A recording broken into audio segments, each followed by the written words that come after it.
শীত মানেই তো নানা রকমের মাছের ভোজবাজি, ভেটকি, চিংড়ি, ট্যাংরা আর পমফ্রেট, তাই না?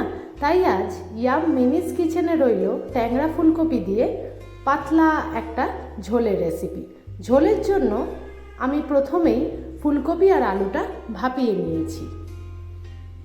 দেখে নিই উপকরণগুলো কি কি লাগছে।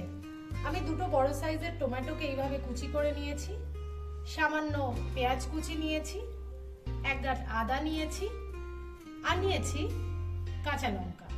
আপনারা ঝালটা আপনাদের স্বাদ মতো বুঝেই নেবেন।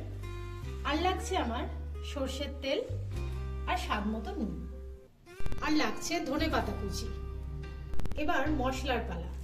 আমি গোলমরিচ গুঁড়ো নিয়েছি সামান্য, সামান্য ধনে গুঁড়ো, জিরে গুঁড়ো, সামান্য হলুদ গুঁড়ো, কাশ্মীরি লঙ্কার গুঁড়ো, আর ফোড়নের জন্য নিয়েছি কালো জিরে আর তেজপাতা আর গোটা গরম মশলা।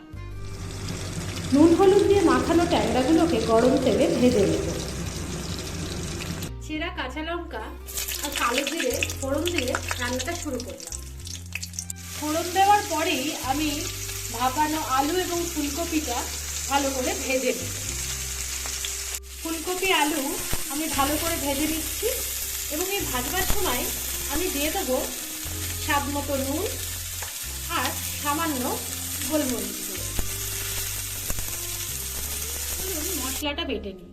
আমি পেঁয়াজ কুচি, সামান্য আদা, গোটা গরম মশলা, লঙ্কা আর টমেটো কুচিটা সব একসঙ্গে মিক্সিতে দিয়ে বেটে নেব। আর ফুলকপি আলু ভালো করে ভাজছি এবং এই সময় আমি দিয়ে দেবো মিক্সিতে বেটে রাখা মশলাটা। এবার আমি একে একে জিরে গুঁড়ো, ধনে গুঁড়ো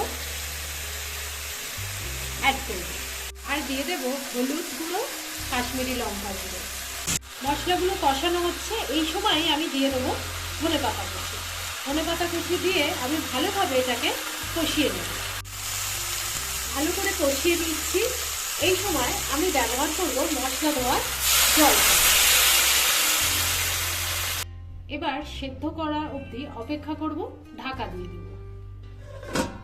ফুলকপি ট্যাংরার পাতলা ঝোল আমার রেডি হয়ে গেছে। এবার সার্ভ করে দেব।